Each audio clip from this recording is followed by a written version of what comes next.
What's going on, everybody? Rob here. I just did the shocks on a 2014 Chevy Express. Here's the biggest tip I can give you, really. Go ahead and already buy extra bolts. One of them broke on me and I couldn't get it to torque, kind of like I wanted to get it to torque to specs. Look up the specs. I actually didn't go by the specs. It's like 235 pounds or whatever. I think that's a lot. I didn't want to strip the bolts on the inside, so I went to what I could. But check this out, what you're really going to need. But all these, well, see, these are halfway decent. That's bent at the top. That one broke off. Now if you go look for strut mounting bolts, I mean the shock mounting bolts on a 2014 Chevy Express, these are the front shocks. I'm going to show you how I did it. These are them right in there, right here. 981440D is the bolts. $4 or $5 for these. And then 965-011D are the washers. Okay, these are 13mm heads, just like these are 13mm heads. I normally replace all the bolts every time I did everything, and I was rushing. So here's the video on how I actually got the shock off and how I got, when that bolt broke off, how I got that out. You are definitely gonna need to know this information, okay? I could not get this bolt to tighten on my shock. I could not get that one to tighten. Snapped off in there. Okay, so since it's loose and you're just working it already, I'm getting it from the top, and I've been switching off with whatever I can, and it's almost coming out right now. But you got to remember your righty-tighty, lefty-loosey, because you don't want to have to get it back on. But I'm almost got it out. There you go. Pull it out right from the top. I let this thing soak for 2 days. Remember, I just said that I let it soak for 2 days, so it was easy to just pull it right out from the top. So now I got to go get another one. I'm not messing with anything else.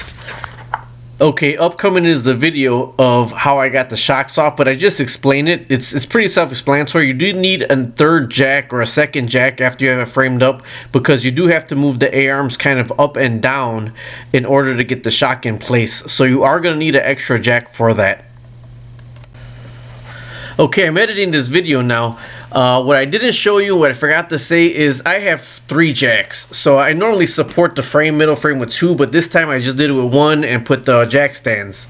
But when I was messing with that arm, I couldn't get it in tight enough for the shock mount to come through the top, so I had to add another jack to jack up the A-arm, to jack up that whole side, but leave room where you can reach the bolts and it'll compress together some. But you need the other tire on or another jack stand, because you don't want to tilt it to fall sideways. But that spring got to compress a little bit in order for you to fit that shock in. Now when I cut the shock mount off of the other side, I didn't know the shock was frozen higher, and boom, it fell all the way down. So I'm glad it was supported.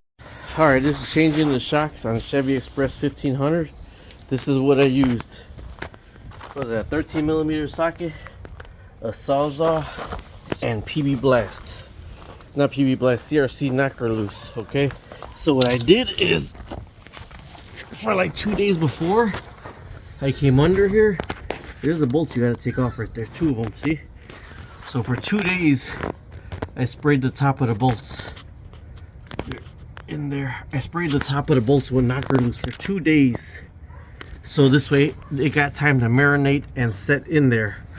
And then from there I went ahead and I sprayed the top of this with knocker loose. Okay, this one you're not going to get all the way out. I don't know anybody that gets that all the way out. I didn't get that all the way out. Okay, so then I took my, let's see, what size is this, 13mm socket, after the van is lifted and supported, of course. And before I went ahead, I lifted the van, I made sure I was able to break every one of those 13mm on all sides. So this way I know, yeah, okay, fine, I'm gonna get those out with no problem. Okay, so they were easy to come out because I had knocker loose sitting on them for 2 days. Okay, and then from that point, it's kind of hard, it's kind of angled, you got to be gingerly with it, right? The van is lifted. I back this up just as much as I can with the wrench, 15mm wrench. I back this up just as much as I can, And then I use a sawzall with a metal blade. You might need 2 blades, but you gotta be careful. This is your ABS sensor, and this is your air conditioner line, okay? So you cut this kind of on an angle as far as you can, then you turn your 15 millimeter, you turn it around and cut it on an angle as far as you can, okay? He's gonna be like, oh, I'm not gonna be able to get through there. You will get through there, believe it or not. I changed these shocks with the tires on. I was like rushing, super rushing, and I changed these shocks with the tires on. So then underneath there, after you loosen the bottoms up some and you cut that top bolt off, it might feel like, oh man, it snapped off, but it's still holding, okay?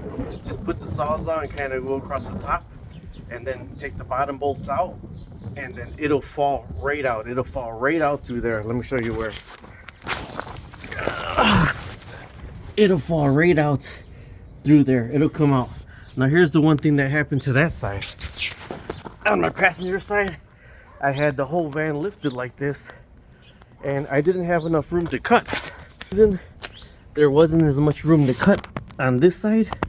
It turned out that my shock was frozen, so when I lifted the van, it was lifting the tire up higher. So when this one got cut loose, this whole tire fell off. Not tire, but the whole arm and everything dropped with the shock, because that shock was frozen, closed a little bit. As long as you got your CRC or your knocker loose or your PV blast on it for a couple days before, put it on there a couple days before, then put it on it when you're going to work on it, you'll be able to get those bottom 13 millimeters out. But then the easiest for me all the time is just cutting those top nuts off and then going from there. You're going to need some, it's going to not be bzz, not zip zip zip zip, you know. I actually tried a bolt breaker, but I couldn't get the right angle on that bolt breaker.